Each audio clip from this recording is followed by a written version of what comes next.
Tips for filling out the Google My Business directory. Local search results favor the most relevant result. So, you need to provide as much information about your business as possible.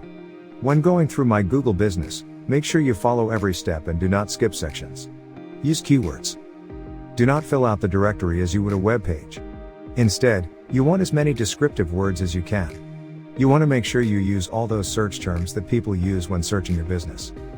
Make sure you fill out every applicable section of My Google Business with as many descriptors words as you can. Remember to go through your notes and pay attention to what you found when you stalk your competitors, and make sure you add the most valuable information to your customers. Emulate your competitors and do make it better.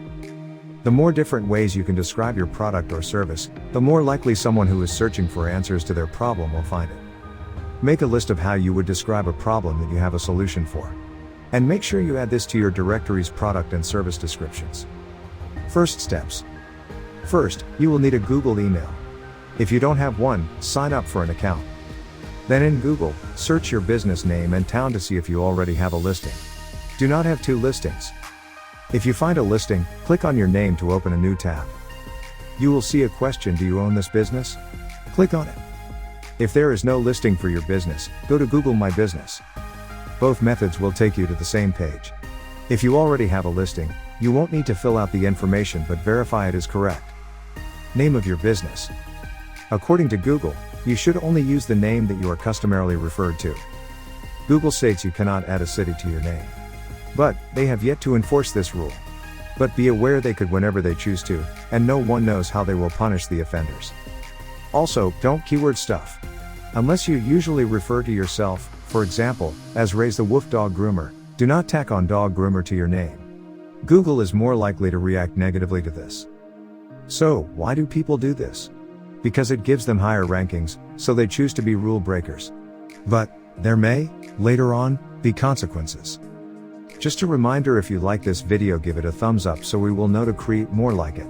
Also, don't forget to subscribe so you get notifications for all our videos. Select your category. Choose your main service as the category. Be very careful with what you choose and check to see what your competitors are using. Next, you will click yes when asked if it is a location a customer can visit. The exception is plumbers and others who go to their customers' homes or do deliveries only. Fill out the address. You may be shown a map where they have pinned your business location. If okay, move on. If not, move the pin to the correct location. Next, do you provide deliveries or home and office visits?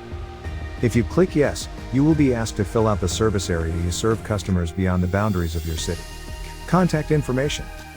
Phone. If you have an online scheduling service, you may consider linking them to the service. Google My Business does offer certain business types a booking button. Website. Fill in the URL of your website. If you don't have a website, Google can create one for you. Verify. Now you will be asked to verify. Google may give the options of email, text, or send a postcard. They choose what is offered. You can continue to fill out the information while waiting for verification. Please view the Optimizing Google My Business video. The link is in the action list below. Bare minimum page not recommended. For a basic page, click on Google My Business at the top. Click on the Info tab. Go to the bottom of the page and click on Photos. Next, upload your logo and your cover image. You will now have a basic GMB page, and people will find you once you are verified. However, you will rank better if you take the time to fill out all the information. In Resources, you will find a checklist you can use when filling out your page. Just a reminder, we do not provide legal advice. In addition, laws change from state to state, so make sure you check with your lawyer. This content is produced in both audio and video format. Look below for additional content and links. I hope you found this useful and informative. Would you please give us feedback so we can know if this content was easy to understand and useful to you? Reach out to us on our chat board or send us an email or text. Any way you decide to contact us would be greatly appreciated.